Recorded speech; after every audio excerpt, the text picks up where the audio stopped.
નમસ્કાર મિત્રો, આજે આપણે વાત કરવાની છે ગુજરાતની મહત્વની આજની 50 તાજા ખબર અને ઘટના વિશે। કિસાન સંઘે ખેડૂતોની પીઠમાં ખંજર ભોંક્યું। સરકાર સાથેની બેઠક બાદ પાલભાઈ અંબાલિયાના આકરા પ્રહાર।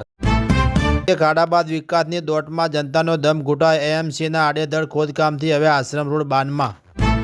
ઝેરમુક્ત ખેતી મબલક કમાણી। પંચમહાલના ખેડૂતે શાકભાજી વેચી ખેતીને બનાવ્યો નફાકારક વ્યવસાય। વડોદરામાં બાઇકની પેટ્રોલની ટાંકીમાં વિદેશી દારૂ સંતાડી લઈ જતા 2 શખ્સ ઝડપાયા। વડોદરામાં ડીઆરએમ કપ 2026 ક્રિકેટ સ્પર્ધામાં પ્રારંભ। પ્રતાપનગર માધવરાવ સિંધિયા સ્ટેડિયમમાં 100 ટીમોએ ભાગ લીધો। પીએસપીએલની ઓપનિંગ સેરેમનીમાં બિગ બીને જોવા ભારે પડાપડી। ભીડ બેકાબૂ થતાં કાચનો ગેટ તૂટ્યો। ગોધરા ગોવિંદ ગુરુ યુનિવર્સિટીમાં ગંભીર બેદરકારી। 11,000 ઉત્તરવહી તપાસ વિના પરત મોકલી દેવાયા।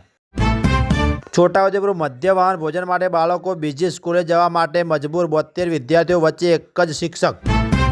અમદાવાદમાં હની ટ્રેપનો ખતરનાક ખેલ। યુવાનો વિડીયો ઉતારી 10 કરોડ માંગ્યા। મહિલા અને પત્રકારની ધરપકડ। Silent hero the Ahmedabad fire વિભાગ છેલ્લા 1 વર્ષમાં 600થી વધુ લોકોના જીવ બચાવ્યા।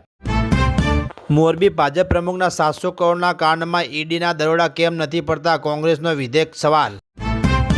અમદાવાદમાં ફિલ્મી દ્રશ્યો સર્જાયા। કાર ચાલકે પોલીસ કર્મીને બોનેટ પર 1.5 કિલોમીટર ઘસેડ્યો। એકની ધરપકડ। પંચમહાલમાં 2 ટ્રક વચ્ચે ભયાનક ટક્કર બાદ આગ ભડકી। એક વ્યક્તિનું સળગી જતા મોત। નર્મદા મંદિરના બંધ રૂમમાંથી વાઘના ચામડા નખ મળવાનો કેસ। તપાસ આઈબી જોડાયા। એમપીથી યુએસ સુધીનો તપાસનો ઘમઘમાટ। સરથાણામાં વધુ એક બિલ્ડિંગના બેઝમેન્ટ ખોદાણ કામગીરી સામે 200થી વધુ સ્થાનિક પરિવારનો વિરોધ। અમદાવાદમાં તંત્રની ઘોર બેદરકારી। 4 વર્ષના માસૂમનો જીવ લીધો। ડ્રેનેજનું ઢાંકણ પડતા બાળકનું મોત। નગર સિવિલ સુપ્રિન્ટેન્ડન્ટનો ખુલાસો। દરરોજ સરેરાશ 25 નવા કેસ। કોંગ્રેસ ટ્રિપલ રેન્જિંગ સરકાર પર કર્યા આકરા પ્રહાર।